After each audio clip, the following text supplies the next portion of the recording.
morning everyone! Ayan. Grabe yung breakout ko.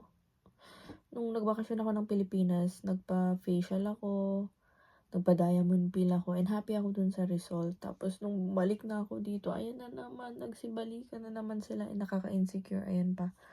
Ayan oh, ito talaga. So, day off ko ngayon, and pupunta muna ako ng Costco, grocery shopping. May bibilhin lang na sabon, ganun. And then, daan ako ng Sephora para bumili ng mga pang-acne cure. Tingin lang kung meron. So, yun. Samahan niyo ako. Hey guys, change plans. So, hindi na ako pupunta ng Sephora at saka Costco. Pupunta na lang ako dito sa may Canada One since mas malapit to sa bahay ko. As in, walking distance lang. Parang 3 minutes walk. Since may tent sale ngayon ng Guess, ng iba't ibang product dito. I mean, iba't ibang brand. So, sisilip lang.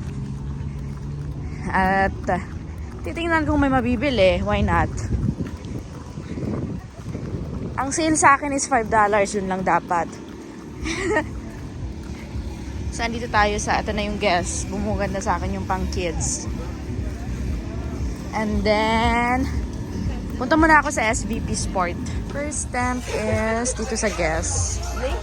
And guess what? Naka-4 na hangers na po tayo. Kaloka. So, andito na ako ngayon sa mga sandals. Next store naman is dito sa Labian Rose. Ayan. May damage na tayo agad. Welcome to Labian Rose. Puro mga panty. Just.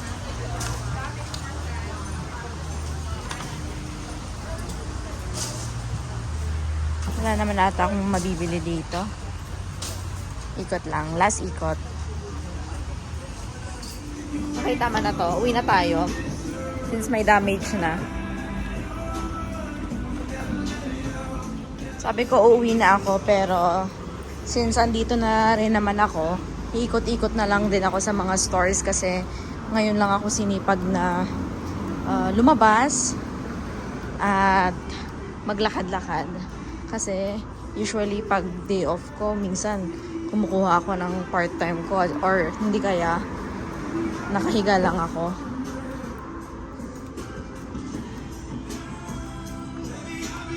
Dito ako ngayon sa American Eagle. Ang gaganda!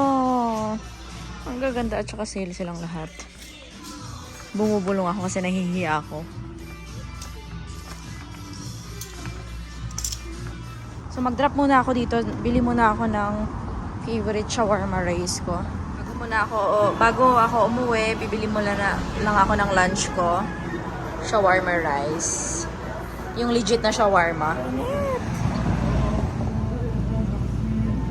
Kakaiba yung summer dito. Ang init, malagkit, walang hangin, sobrang humid. Uwi na pala ako and kumakain na ako. Sarap talaga na ito.